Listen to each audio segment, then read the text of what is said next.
Hi guys, real short video. I'm feeling a little under the weather. Got the bug again.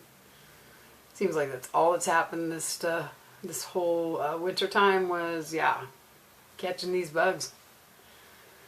So anyway, I just want to take time to let you know that my two sons' birthdays tomorrow. I got one that's turning 18, one that is turning 23. That pretty much leaves me just one of them at home. So anyway, happy birthday to Josh and Brent. Another thing is that, of course, you've all been here when I talk about anxiety and my panic disorder. Excuse me.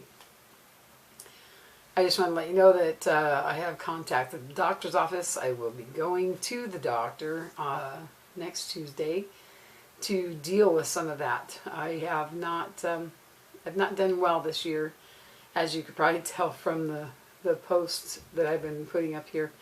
I've really been trying, but too many things happened last year. And I usually just sink myself into my job because that's a stress releaser for me. Problem with that is that my job is now on the line and I don't have that to focus on. So I'm really not sure what I need to do with all of this. So I decided to go see the doctor. Funny thing is that when I went and called, they were somewhat confused because they don't have my records. The last record they had of me going to the doctor's office was in 2008 when I had pneumonia. That's so sad. That means that my granddaughter, Angel, was born in 2009, and I have not been to the doctor the entire time that child has been alive. That is not a good thing by any means. I used to go to the doctor for everything. The anxiety, my heart was beating too fast. My heart was beating too slow. If I had a pain in my head, I was having an aneurysm or a stroke. I can't tell you how many times that the nurse from my clinic would get in her car, drive down to my house, put my kids in her car, in their car seats, just to drive me up to the doctor's office, just to take my blood pressure. Yep, I was bad. I was bad. The kids were in the doctor's office all the time. At some point, it became all the time to the doctor's office to I never went to the doctors. I just knew they were going to tell me something I didn't want to deal with. That's the funny thing about anxiety, is that they're irrational thoughts. My thoughts were, oh sure, people go to the doctor and then they get sick and die. Okay. The irrational thought was, if they hadn't went to the doctor, they would have been okay. It was the medicine the doctor was giving them, reactions to the medicine. It had to be everything other than they were just not so sick that they finally pulled up and went to the doctor. That couldn't be right. It had to be the most outrageous thought pattern that I had. Now that I haven't been to the doctor in so long, I am scared to death to go to the doctor, but I do know this has to be done. I have to go in there and to deal with this anxiety once and for all. And it's getting so bad that the depression has kicked in because the anxiety is so high. That's not how I want to spend the rest of my life. I don't want to just keep surviving. I want to live. I want an adventure. I can't have an adventure if I'm so scared to walk out my front door. I have to concede and realize that I just can't do this on my own anymore. As much as I would like to say that I'm strong and that I can do this, I just can't anymore.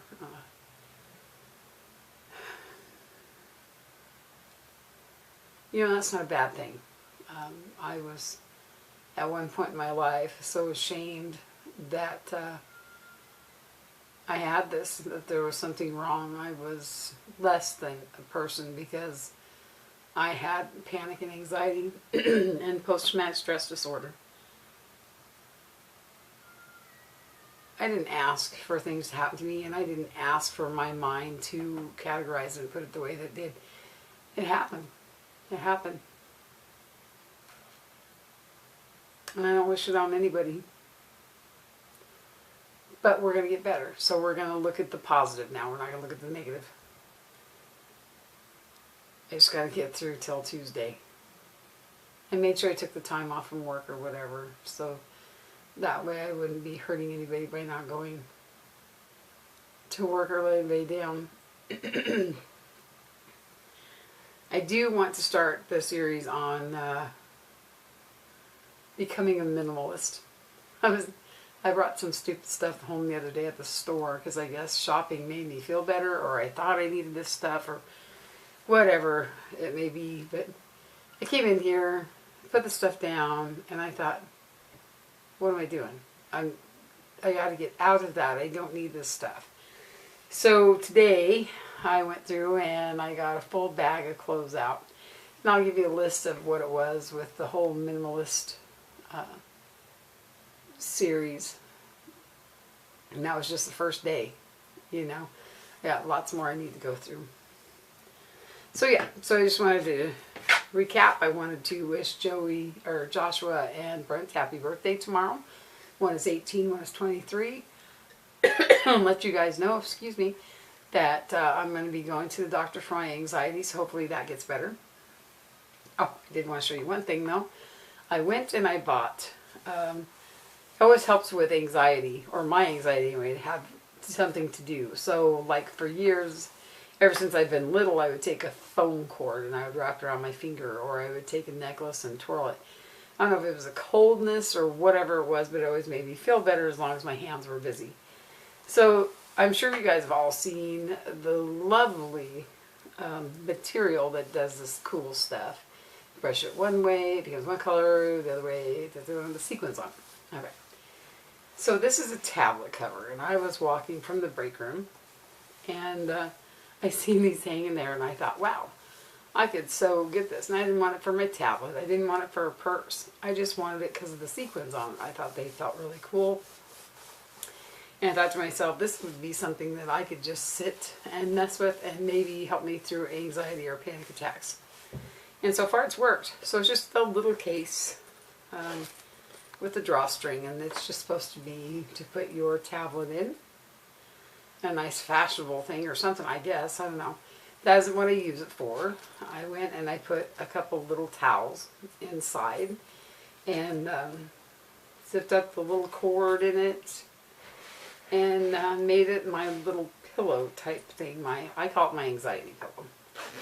So when I'm just sitting there watching TV, or if I'm up here in my little room and anxiety starts hitting, I just take this lovely little pillow, which is like velvet on one side and the pretty sequins on the other side, and yeah, I just try to zone out on that a little bit.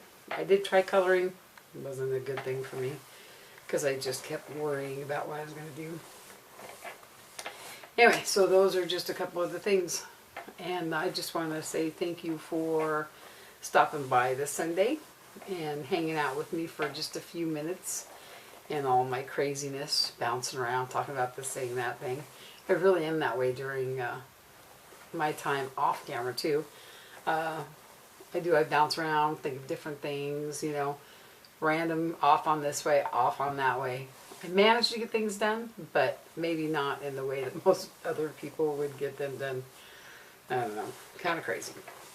So anyway, I will see you guys in the minimalist videos. And until next Sunday, we'll check back in with what everything was going on. So I thank you for stopping by and hanging out for a little bit. Bye.